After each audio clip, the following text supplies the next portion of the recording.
What's up, everybody? Welcome to Podcast Now. I'm Alex, and in this video, I want to talk about the TMNT game from Black Forest Games. Now, look, I'm not here to clickbait. I'm not here to pull anything. Normally, because there's been a lot of layoffs, across the industry the past really year and a half plus, tens of thousands of people and all that, and it's not good, right? It's pretty darn bad. And when certain studios have been hit, I really have tried to not jump to conclusions. If somebody lays off, say, 3% of their workforce, well, you wish the best for those people and you hope that they can land on their feet. And, you can talk about why are they laying them off. But to jump to, the game's doomed, right? There's no way this game is going to survive. If it's, 1%, 5%, 10% even of a company, in terms of that side of things, it's not a big deal, right? In terms, okay, well, the game might be fine, right? Again, there's the personal side to it, but the gaming side is, well, hopefully it can recover, and maybe it doesn't even matter all that much, the layoffs, in terms of the performance of the game. This one is a mix of two different things. It's both things. Number one, this is a very talented team.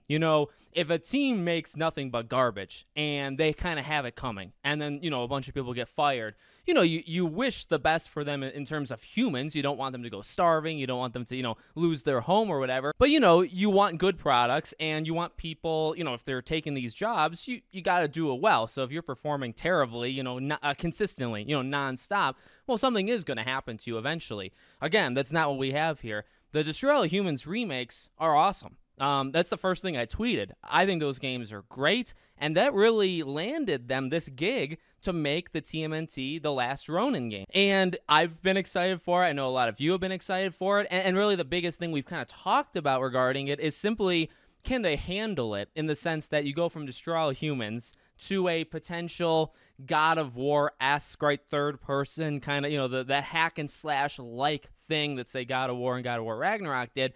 If that's what this game is, can they do it? Well, you know what? This really is their time to jump up and show the world, yeah, we start, small beginnings. We started with these Destroy All Humans remakes. We did an excellent job. They're some of the better remakes that are out there. Great games just in general, though.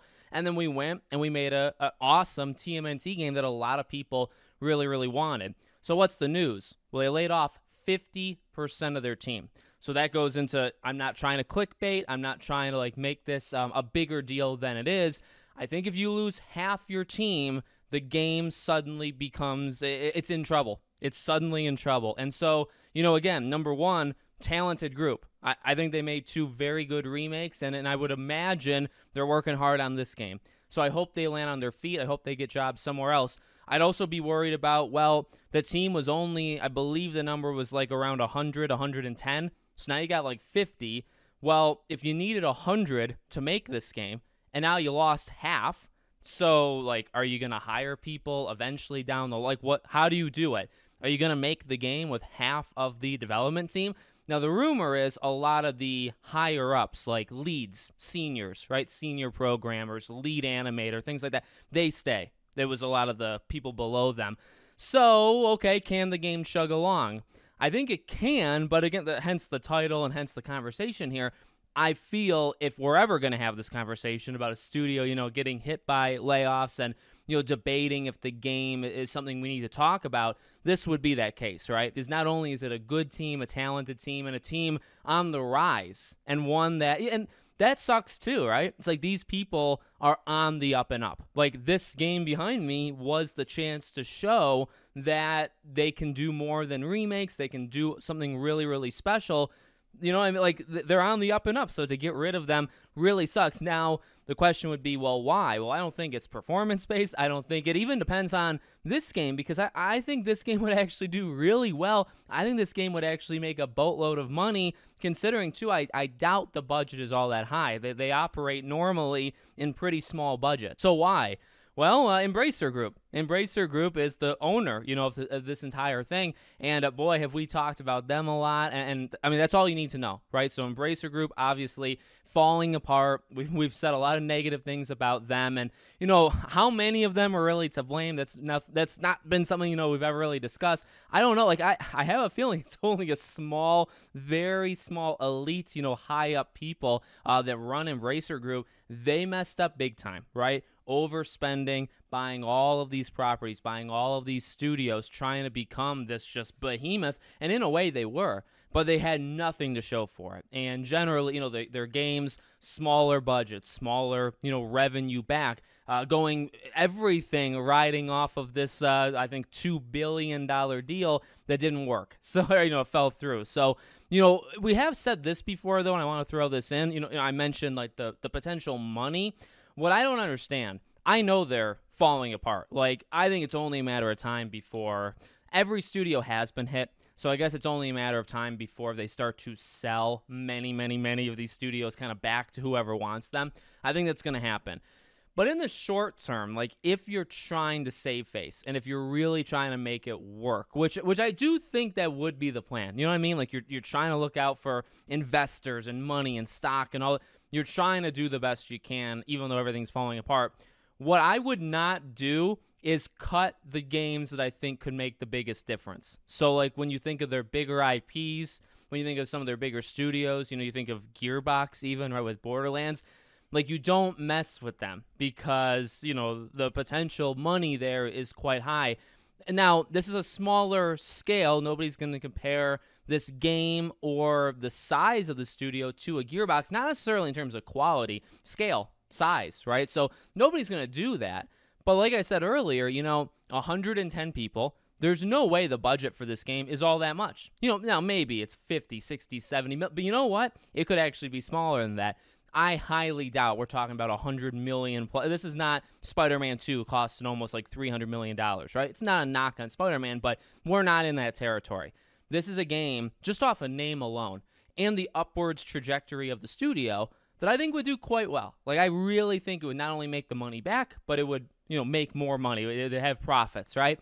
So to get rid, and like, you're not trimming 10 people. Some of these studios that Embracer has, they have trimmed a little bit.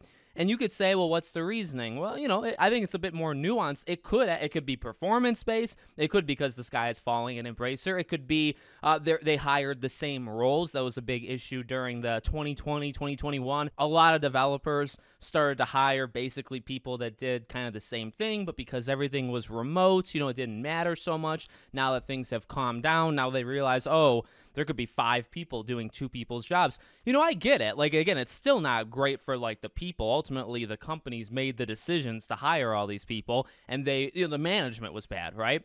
But ultimately, I get that. If you have 5 people doing 2 people's jobs, you're trying to trim the fat of the company, you would look to those people. I mean, I understand that to a degree, but that's... There's no way that's what this is, right? Because if it was 10, 20 people, okay, fine. But if it's 110 and they lay off 50, 55 people, all right, well, you eliminate half the team. That's not it's not duplications, it's not people doing the same job. How can you get this game out with half the team? So, to end it there, is the game okay? I got to be real, like I really don't think it is. I don't know how you can bounce back so seamlessly. So I would say like an easy answer would be, I think whatever you thought of this game in terms of, say, a release year, push it. Push that further down the line because, number one, even with what they have now, half the people is that going to take double the time? Not necessarily, but I mean, I think it would still take longer than they originally planned. And then number two, a continued sign that the sky is falling at Embracer, right? Honestly, what we might hope happens is that this is a studio that they sell. Maybe they give the IP, maybe that, maybe somebody, and I'm not saying it has to be, say, the Microsofts or Sonys of the world, somebody picks them up and the property goes, now I don't know for sure if the property would go with them, but, let's just say that would be the best case scenario. Move somewhere that the parent owner can pay for it.